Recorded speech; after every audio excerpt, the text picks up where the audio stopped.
What up, everybody? Welcome to another edition of Insomniac Live. Thanks for being here. I'm Thomas Hart.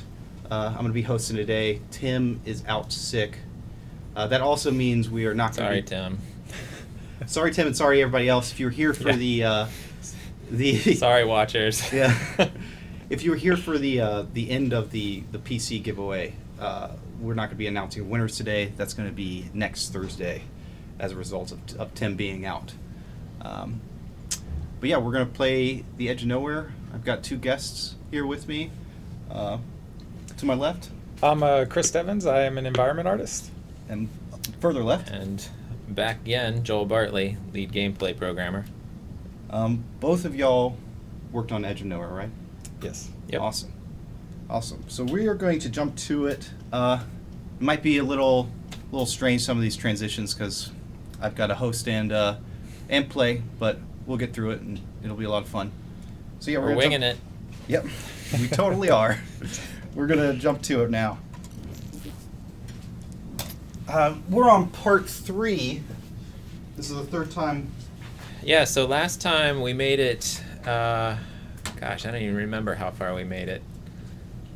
I think we had seen some mutants. We had gotten to... I believe they said the proposal hallucination or flashback or... Yeah, I think we're about Did halfway. we see that part?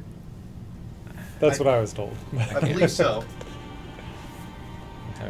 Having trouble remembering. We'll know in just a second. Thomas has been charging through the game, so... Yeah, so this is shortly after the proposal hallucination flashback, whatever you want to call it. Starting off well. You gotta remember the controls. Oh, there it is. Yeah. You know, I happen to remember what area number this is. I believe A4. A4. So actually, for this game, we kind of reorganized our process for making levels and parts of the game, because we'd come from making either games that were like Sunset, where it's an open world and everything is in this grid layout and you're streaming in data as you're wandering around the world, or like Ratchet, where everything's in a level and there are different levels, and pretty much the entire level is loaded all at the same time. And with this one, it was more of a linear experience, but we still needed to stream stuff in as we went along. We couldn't load the entire game into memory all at the same time. So we had to reorganize our level structure into what we called them areas, so that we could stream in individual regions inside the areas as you went through. And that was just something that we had to figure out when we started the project. First jump into VR with this one.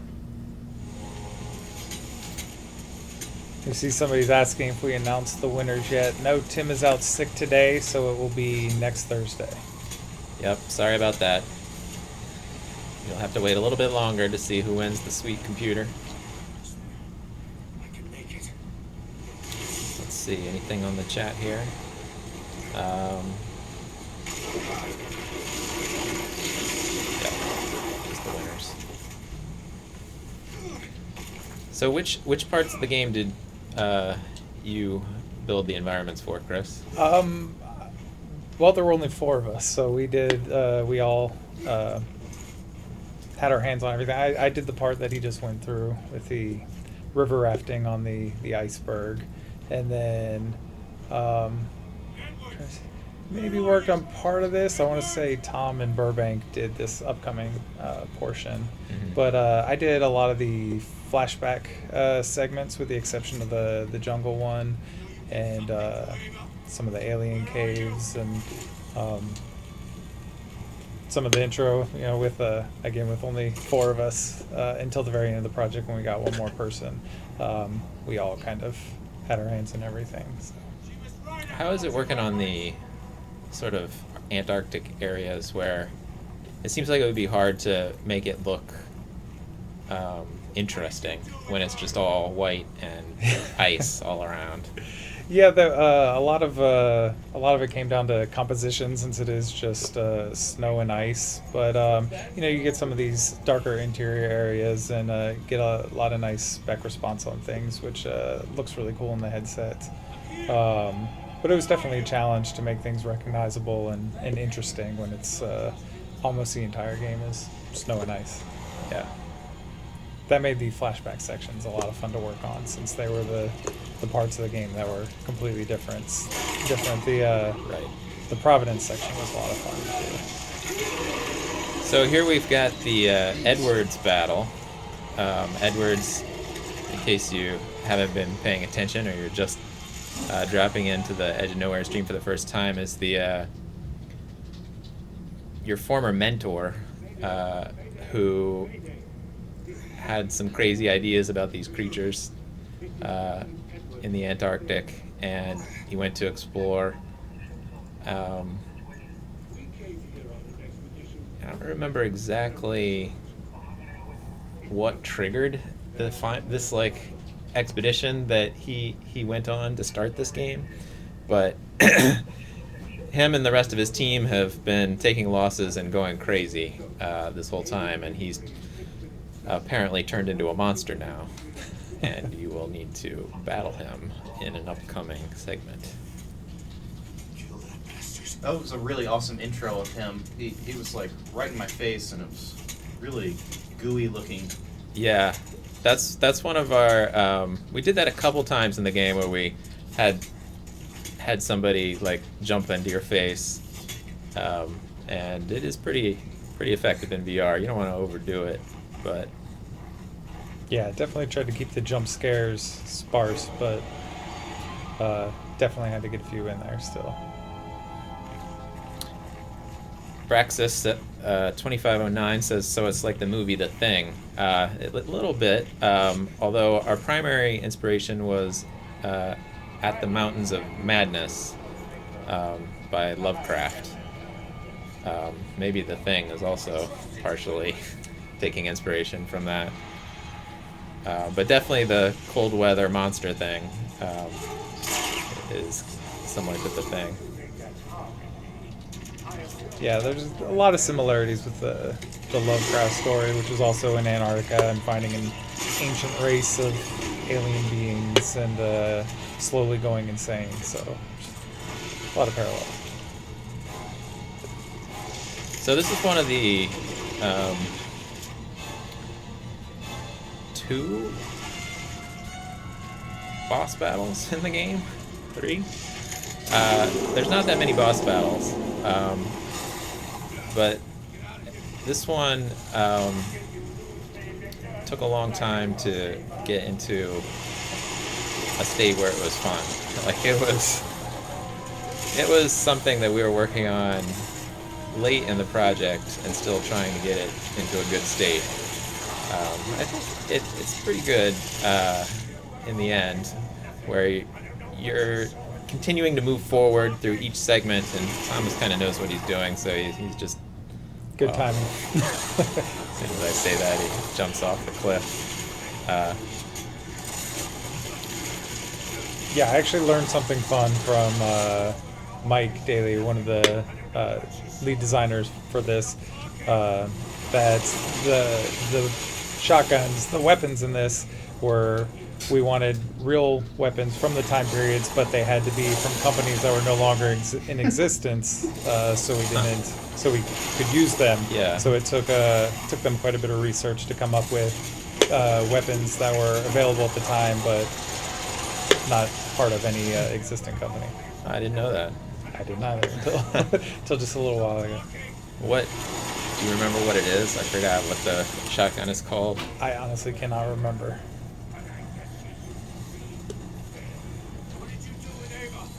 We ended up with just a couple weapons, but early on we had a wider range of weapons that you could use and kind of a ratchety weapon wheel.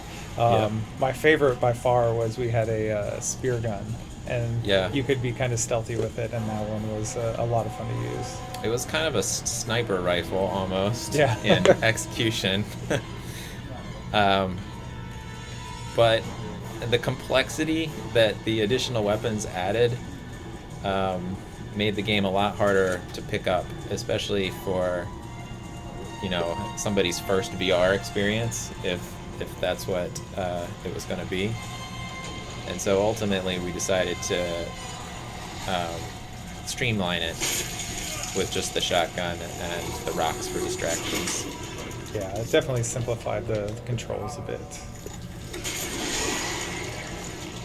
It's also hard to get people to know what buttons to press in VR because they can't see their controller. Yeah.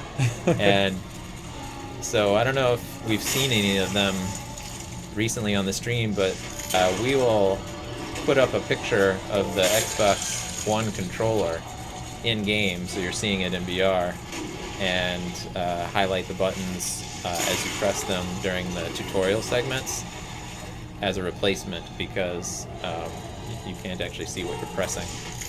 You can tell somebody to press the Y button, and they're not, somebody who's gaming all the time. They would have to take the headset off to look and see which one is the Y button if we didn't do that. Yeah, we definitely tried to keep it approachable for people who weren't necessarily hardcore gamers, but still wanted to be able to get in and have a fun VR experience.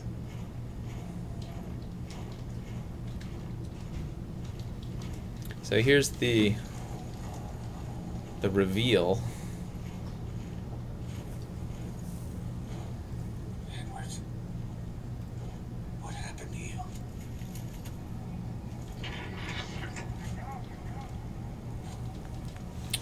Oh, no. Was he really a monster? I had to do it. So at this point, you're not sure whether he was a monster and somehow turned back Or whether after he you was killed just- him, or just whether going you were just insane. going crazy and imagining him to be a monster. Let's see. Lots of Twitchers asks if there are any games that we're personally looking forward to. Chris, you got any games that you're looking forward to?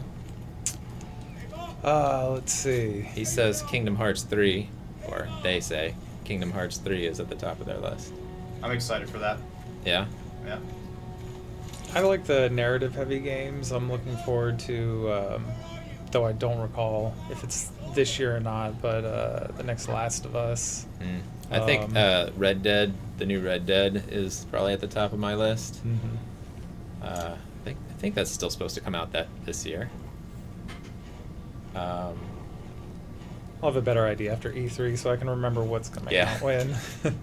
Yeah, I think Red Dead has a date announced, I believe. Could be wrong. Yeah, I think it does. Oh my gosh. I'm still kind of looking forward to Monster Hunter. I haven't picked it up yet. I was thinking of waiting for the PC version, but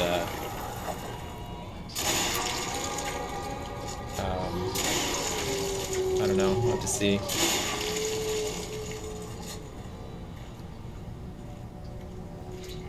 The shotgun's way better.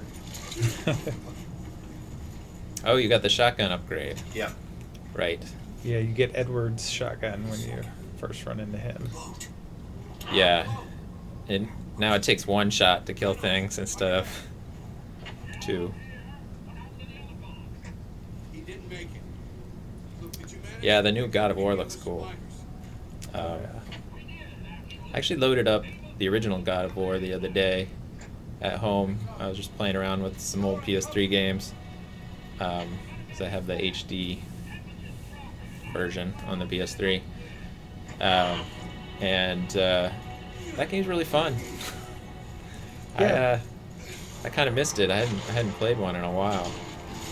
I think I skipped the last. I'm really curious as to how enjoyable it's going to be without chain blades. It looks awesome, but chain blades are such a huge part of the That's original. true. And that is like the thing that is immediately awesome in the first one is those blades that you're whipping back and forth are just so fun to use. Yeah, this one definitely looks like a little bit of a departure from the previous ones, but it still looks like a lot of fun. I'll be interested to see how they handle the kid aspect. Yeah, the initial E3 trailer had a very Last of Us Yeah. vibe to it. Rip. One more time, Thomas. I got this. Oh, there's a penguin.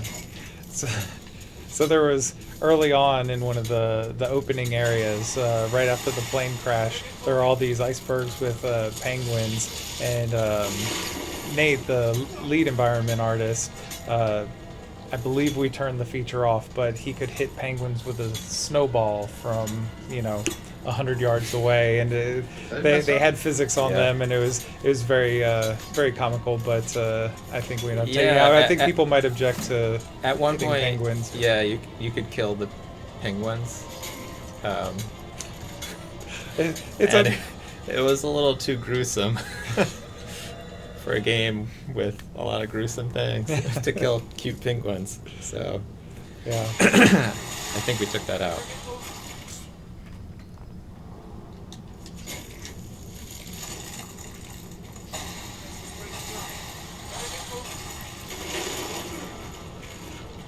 I think he's got it this time. Maybe.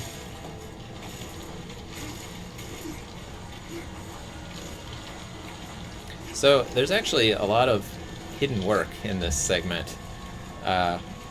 First of all these icebergs are moving just a little bit, but they're moving back back and forth a little bit, and they're also tilting back and forth. So that was a fair amount of, or some work to get working, and so the hero he tilts with them and moves with them as you're on top of them. But then as you're jumping from one iceberg to the next, you need to apply the momentum from the one that you just left. And then when you land on the new one, you have to then apply the momentum from the new one. So there was some tricky work there to get that feeling natural. It's one of those hidden things that you never notice when you're actually playing through a game. Yeah, it's always the little things that require a ton amount of work. I think it's cool. Hello, send Weebs to Mars. I don't know if I said that right. Send weebs to Mars. How you doing?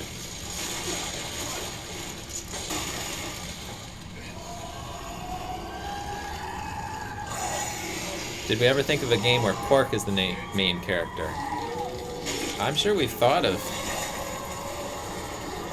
before. I don't know that anything has ever gone. Leave me alone.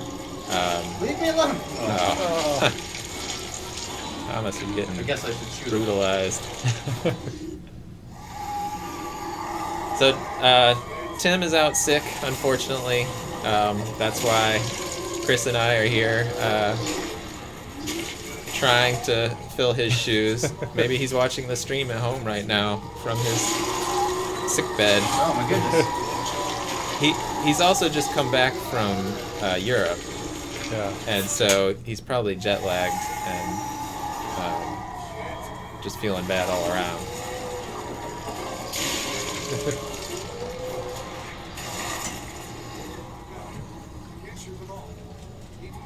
You can't shoot them all, Thomas. It's like he's telling you something. It's like a tutorial through voiceover. We're going to announce the winners of the computer contest on Thursday, I believe. Yeah, I think that's what Thomas said. So probably James will do that in Burbank. Well, it's Thursday the stream here, isn't it? Or Tuesday, Thursday? Maybe I'm mistaken. Oh yeah, no, you're right. You're right. Tuesday, Thursday is here, so Tim will be back, and he'll be able to announce it on Thursday.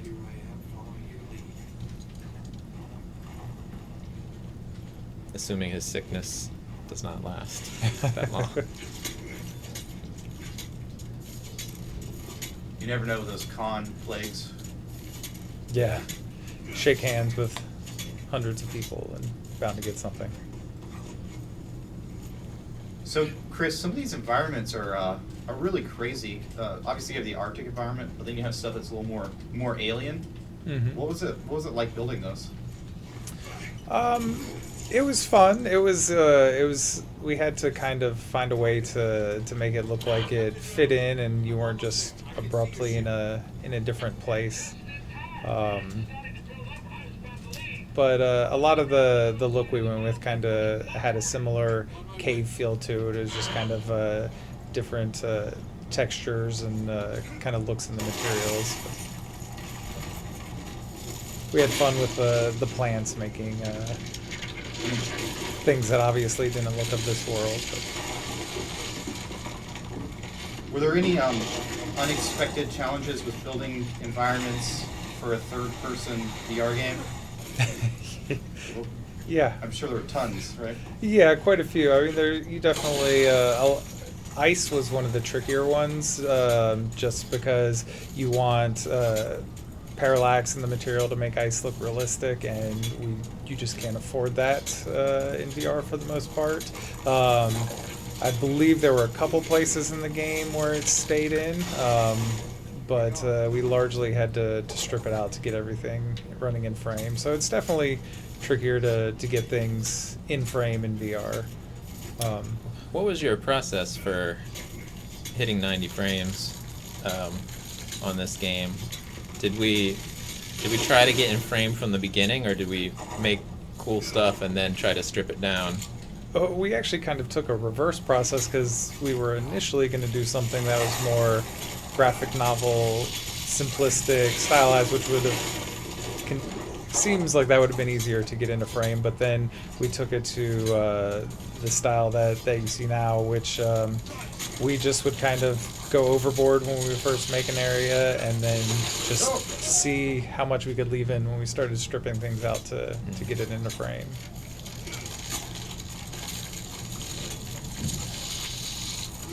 But ice and water were two of the things that we had some really awesome looking versions.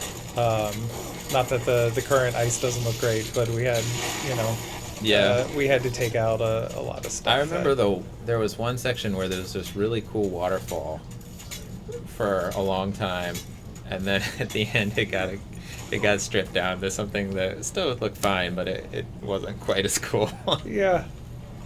Yeah, there were just couldn't afford it. For sure, water and ice can be expensive to make them look really cool. So we definitely had some issues with that.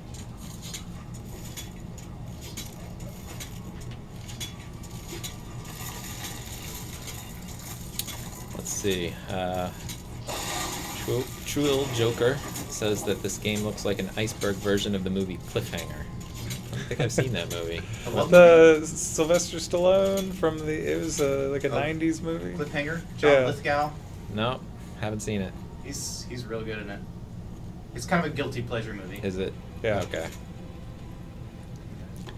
Is it from the 90s, you said? Yeah. Have you seen Ace Ventura 2? I almost just said that, but that was such an obscure tangent that I just decided not to. But yes, they spoofed that at the very beginning of Ace Ventura 2 when he's rescuing the raccoon and it plummets to its death. So. Okay. I love that. I have not seen Ace Ventura 2 since it came out, so I have I to don't admit, remember anything about it. It's on Netflix right now, and it wasn't that long ago that there was nothing on, and I put it on for old time's sake. Is it still good? Bad? I liked the second one more than the first. So the second one to me holds up a little better than the first one. But okay. Oh. There's that guy. Uh-oh. I made a mistake. Mistakes have been made.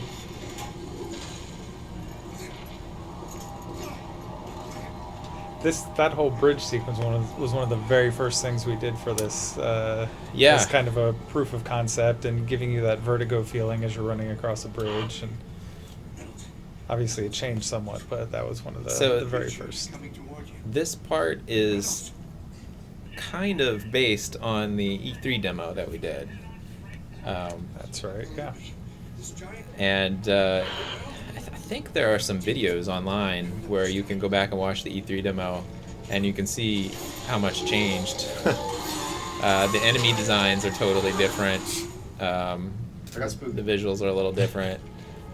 Those spiky plant things weren't there at all. Yeah.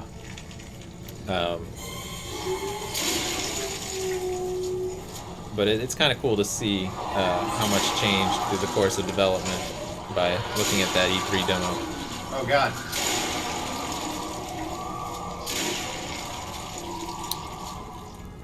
What was your favorite game to work on? That's a tough one. There are lots of. I don't know that I can pick one. Sunset was awesome for just some of the ridiculous, absurd things that we got to make for that. Mm-hmm. I mean, Ratchet's always a lot of fun. We got to do some fun, seedy places for Unspoken. I don't know. How about you? I think maybe Ratchet PS4 was the most fun for me. I didn't do a ton of feature work in the middle of the game, but I did a lot of the initial stuff of porting the Ratchet code base to PS4. Mm-hmm. So I did all the initial setup of Ratchet's core moves, like, you know, running and jumping, long jumping, high jumping, Mm-hmm. Getting weapons working. And then I got to do the pixelizer, which was a lot of fun to make. Yeah. So that was probably my most fun.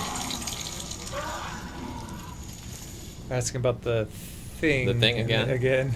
No, it was The Mountains of Madness by H.P. Lovecraft was our primary influence. I'm gonna have to go watch The Thing now. Apparently, there are similarities. You've never seen The Thing? Not since I was a little kid. It's Okay. not that I've never seen it, but it's not as fresh on my mind as Sure. Ace Ventura 2. I actually watched The Thing again maybe 2 or 3 years ago, and that movie is great. Well, It holds up. I'll have to find that this weekend or something. The effects are a little, you know, wobbly maybe. Well, that was mid 80s, early? Yeah. A little rubbery Yeah. monsters, but it's a really good movie. Did you ever see the sequel? No. No, but I think I saw the like shot by shot remake they made a couple years ago, which Well, that was a sequel, actually. Was it? Or it was a prequel. Yeah. okay. The ending of it is the beginning of the thing, Okay. where the monster's all CGI. Yeah. I Yeah. think I can't remember if I watched that or if I just like watched a bunch of previews for it. Either it wasn't very memorable or I didn't actually watch it. Yeah, it's super forgettable, mostly because the monster's all CGI and it's just not as cool. Yeah. But the thing has is that like psychological tenseness with all the characters. They don't know what's going on, and it's kind of Alien-esque, where you know something's killing people and they don't know what yet. Okay.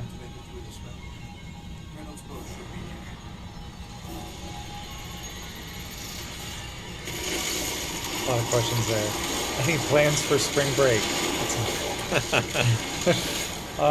I'll be working. How about Working. you? Yep. Hoping my kids don't beat each other up on their time off. This looks awesome. Yeah, so you're kind of in the thick of what was the E3 demo, this whole sequence. Yeah. This is the chase part. And the environment got so much cooler here. Like all the like yellow glowy stuff on the side, all the floor falling away like that.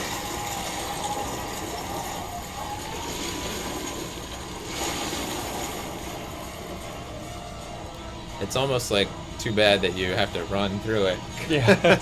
Because it looks really cool. There's definitely a few places where you're forced to sprint through, and you tend to. Some of them were ones that were more enjoyable to work on. It's like, spend a lot of time, and most people are running for their lives and don't get to see it. But Whenever that guy throws his tentacles up in your face, it looks really awesome in VR. So, I don't know if you can see in the distance there was a sailing ship shooting harpoons at the creature. I always thought it was a little hard to tell what was going on in that segment. One in our E3 demo, you ran into the boat, and then it was a hallucination in the study or library. Is how we ended it, and then the tentacles wrapped around. Right. And, Don't take any chances. We just had tentacles that like came around your face in the E3 demo. Did we ever do that in the real game? I don't remember if we did that. I don't think so. I think that was just in the E3 demo. There might be a section where we did that in the study. But the study moved to a different part of the game. Yeah, no, you have we gone through there yet? I'm trying to remember. Yes, the study was right before where we started today. The fireplace goes away and you transition into a hallway now from the study. So there was no longer the tentacles. What about where did the books start flying around the room? That was that was your flashback to the university. So that's in Captain Edward's office is where the books start flying off the shelves, and then you hallucinate back into a cave. So this is the New England segment. This was my favorite part. You're back in New England. For the game. This was actually the first area that we really arted out in one of our early deadlines. Like to like polished, or maybe not polished, but high quality bar. It's definitely more familiar territory than just ice and rocks, and but it was definitely a lot of fun to work on, and Ryan made some really cool ship models that really made for some fun gameplay and climbing and long range views. Mm-hmm.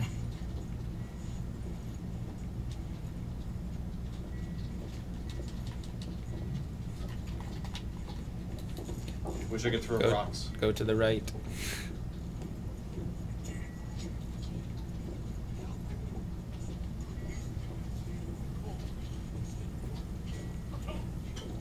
Yeah, I kind of want to play a whole game in New England.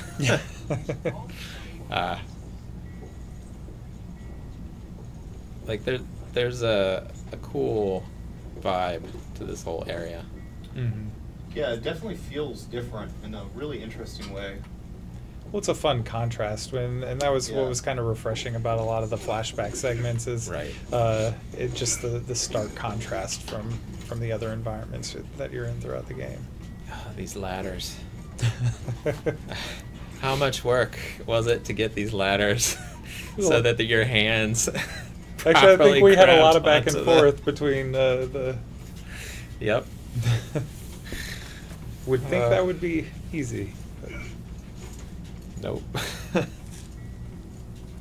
I ended up hand tweaking numbers for, I think, multiple ladders, because for some reason we kept making things with different offsets from the ground or something. And so I had to go in and manually verify that every single ladder in the game had proper alignment with the hands. Do Insomniac games have Substance Designer and Painter in their toolbox? Yes, absolutely. I don't know about all your tools, so why don't you tell me what do you use Substance Designer for?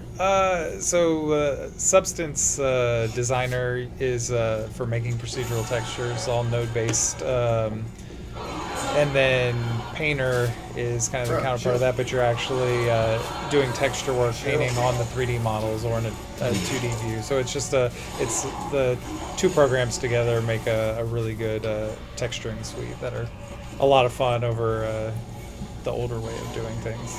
Is that generally how you make textures, by painting on the 3D models? It depends on what it is, really. But I mean, we use, at least for environment, lots and lots of trim sheets just to save on memory. So we do a lot of UV mapping to, like, throughout this whole section. There's a lot of just tiling wood textures, tiling metal textures, and we just try to get as far as we can with a few textures. So it's more the stuff you use Painter for. Although I do use Painter for making trim textures, but it really shines when you're doing one-to-one stuff, like custom models.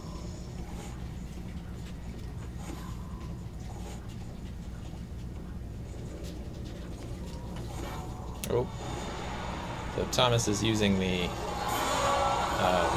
observation mode here to not very good effect, which shows you what the mutants, I don't remember what we actually ended up calling these. We called them the mutants during development. Yeah, I can't remember. It shows you what they're seeing with those the blue lights on the ground. Yeah, so sorry, Tim is out sick today, so we're not announcing the winners today. We will be announcing them on Thursday's stream.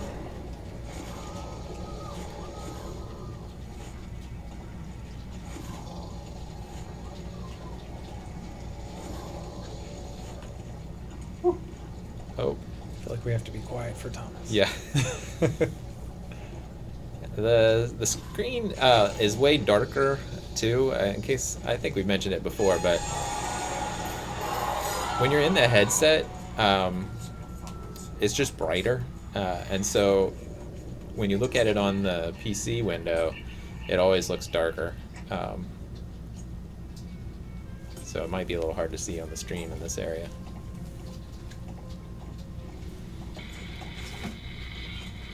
Would you guys work on Spyro if you could?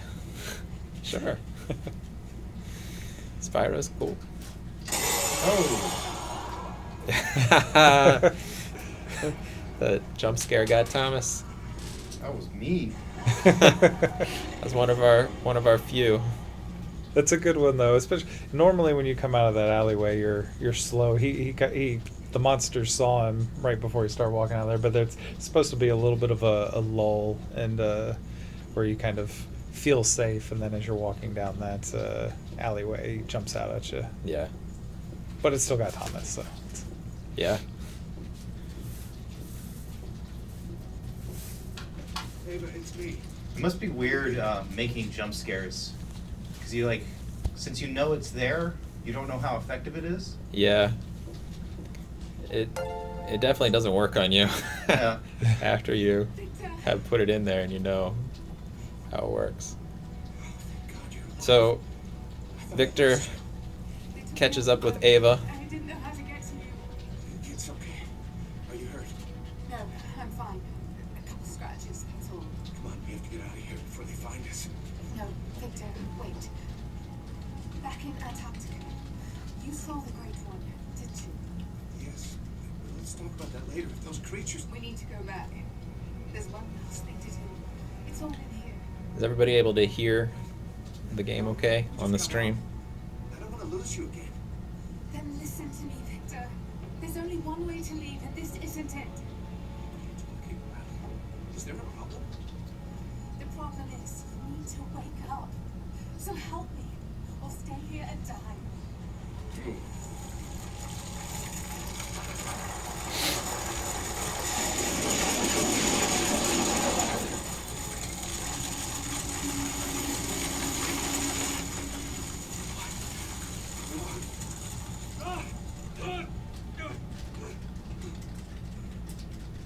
So it turns out he was never in New England at all. That transition was a lot of work. Yeah, there's a lot of Nate magic on that one. Yeah.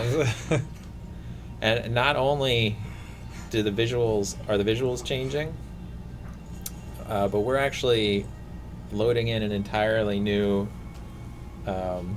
set of world geometry for all the stuff that you're about to go through in the background. And at some point, we do the thing where we're warping you like 1,000 meters away or whatever, but you can't tell because the place you're warping to is exactly the same as the place you just left. The more I begin to question my own sanity, these deviled voices, always here, always prying, digging, clawing. I need to focus on getting out of here. But when I leave, looking at it, I'm suddenly back on the ground with my hands on the controls, as if I never left. Then I take off again, and again. No matter what I do, it won't let me go. There is only one way to stop this madness. I must finish this great one. Recognize that book. So that was our Necronomicon, Yeah. which I don't think got as much play in the game as it originally was going to. I feel like there was going to be more stuff with that at one point.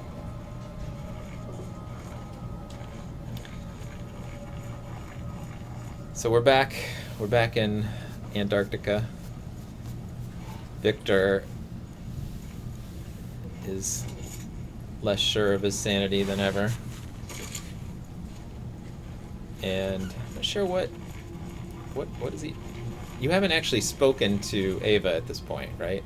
No, every interaction has been a hallucination, although I believe he has heard her over the radio and isn't Yeah. sure if that was her or not, or if he was imagining that. Right. I think she just heard him, right? Or did they actually have a conversation? I think they had a conversation. I'm not positive. No, they have that long conversation before the cliff at that one area that I used for okay. testing ice climbing a lot. So I heard that conversation a lot. So yeah, so he knows she's out here. He knows she's still alive, and he's still looking for her.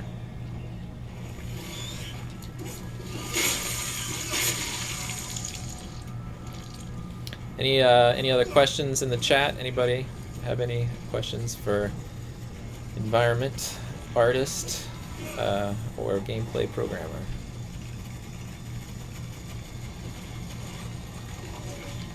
So you're I'm excited curious for how, back to the jump scares, how do we know if it's effective or not? Is that just gameplay testing, I guess?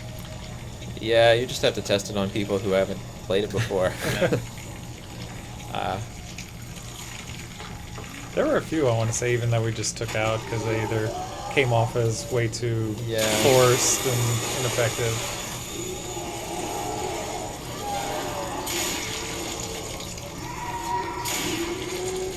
One of the most fun things is watching people actually be scared Yeah. of this game. There were a few streams when the game came out of people playing it for the first time that were fun to watch. I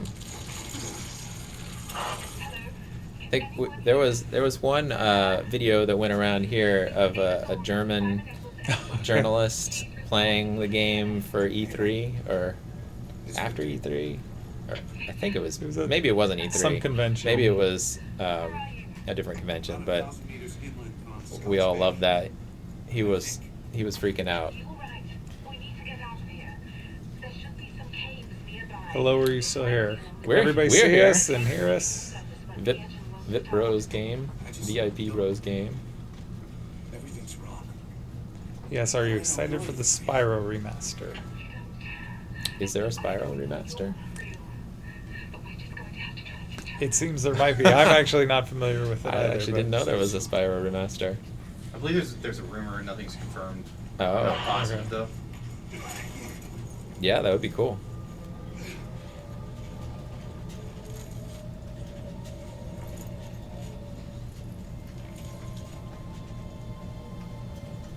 What was that? What did you get, Thomas? A rock satchel. Oh yes. Now you can throw more rocks. Can I read this book or no? I don't know. Looks like no. Is there a Y button prompt? No. Then I guess not.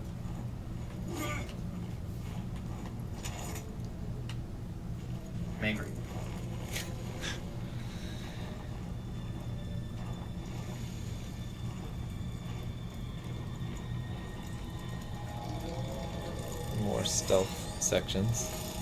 Oh, I see you.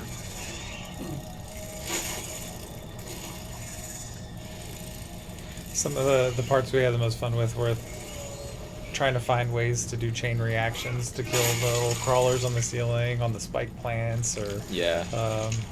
there are a lot of little hidden chain reactions where you can kill half the things in the room with a single rock or something like that.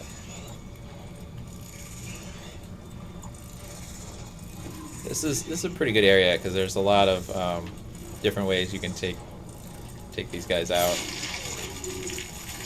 You could blast your way through it. You could stealth your way through it with knocking the crawlers off the ceiling. If I hit one of these guys with a crawler, will it kill him? No. No, But if you hit a spiky plant that's near them, Yeah. it will kill them.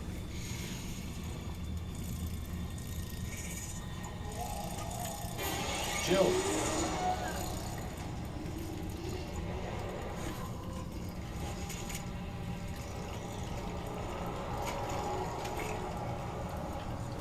Oh, it's a good idea, but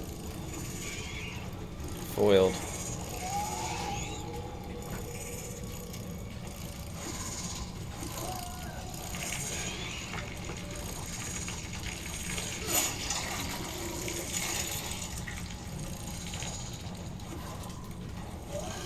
Got any other games you're playing, Chris?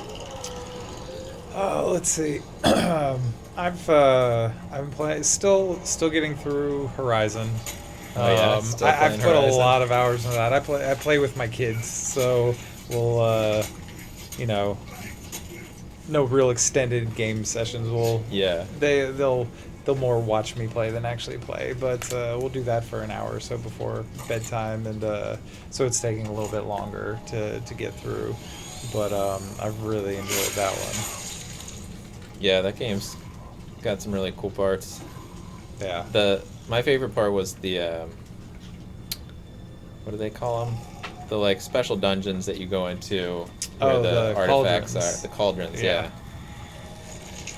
I thought those were really, really well done. Yeah. I don't think I've ever been so disappointed to get an achievement when I got the achievement for killing the last robot of a new kind, because Yeah. that meant I wasn't going to find any more. Yeah.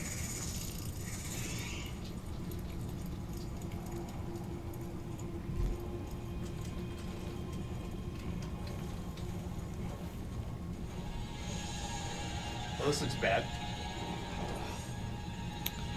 Yep.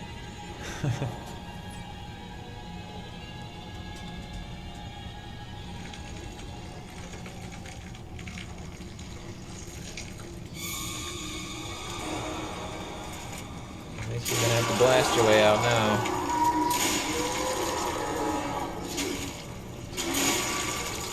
2 for 1. I was Nice. waiting for it. When we finally got the chunking working on the enemies, it improved the combat Yeah. like way more than it should. Like just having them blast into pieces is really cool. Yeah. It was a And bit- unlike in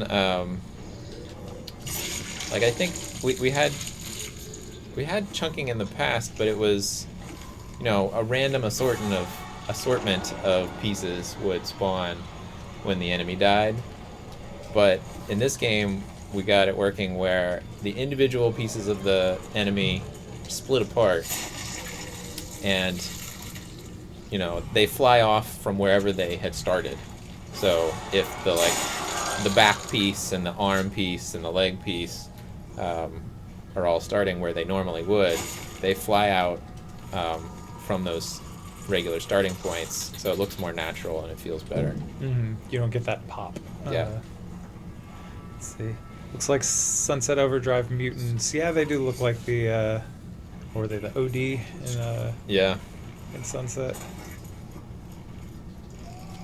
Do environment artists animate some of the environment, and what other positions do the people you work with most closely do? The only we'll make things move if it's very simple, like fans and you know, things that just tend to rotate very simply. But the animators are much better at giving things character when they move. So anything that has something that isn't just a simple rotation, they'll do. And as far as who do we work most closely with, it's everybody. I mean, it's designers, animation, gameplay, QA, everybody. Audio. Audio.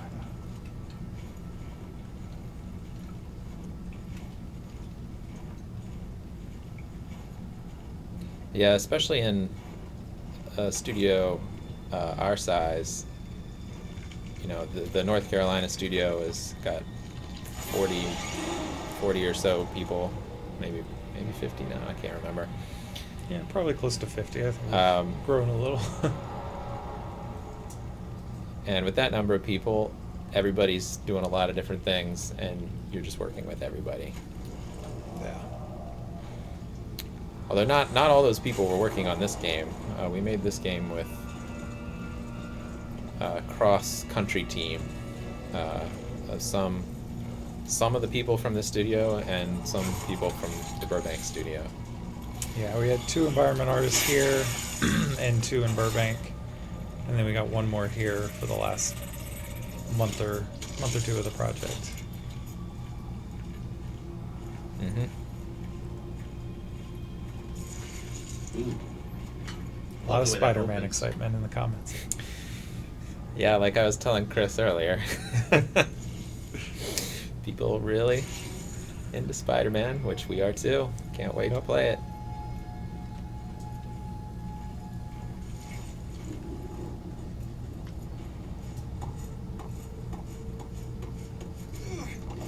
So we're getting closer and closer to the center of the core where the aliens are coming from. So this is the first time he's actually seen Ava. Right. We have to kill it, I don't believe so. It's the only way we can prevent it. Help you plan charges. So she's got a plan to set dynamite charges at the input nodes of this alien. I don't know what it is. Core, brain, Yeah. heart, structure. All these tubes are bringing this alien fluid around, and so they're gonna blow the whole thing up. And Thomas, it is 2:55, so to leave it on a cliffhanger here. Okay. I don't know how much time you have left. I think we'll go up to right up to 3 and then do an outro. Okay. I love these little babies. There's something cute and gross at the same time.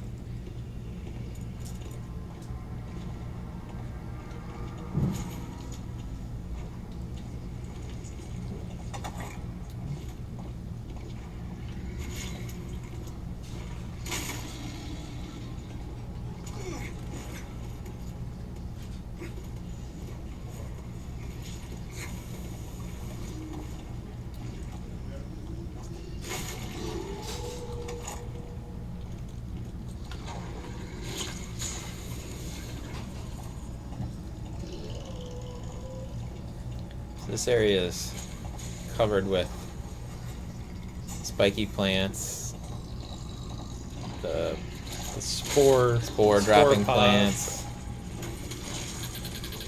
and the monster. What did we call them? I can't remember what we called Which ones? just the mutants. We called them the ghouls. Cool. Yeah. Is that what we ended up with? No, that's the ghouls are the ones with the backs. Yeah, that's what I'm talking about. But I don't know what they're called Listeners. in the journal. Seekers? Seekers. Yeah. Okay. There we go. They do have a name. We talked about this last time, but man, this journal just looks so good. Yeah. That was one of our programmers, Brandy, came on to.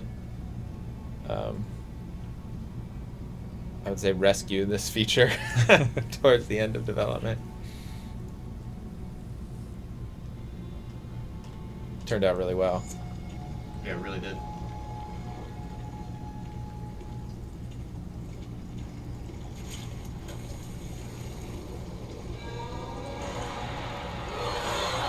Chill out, bro.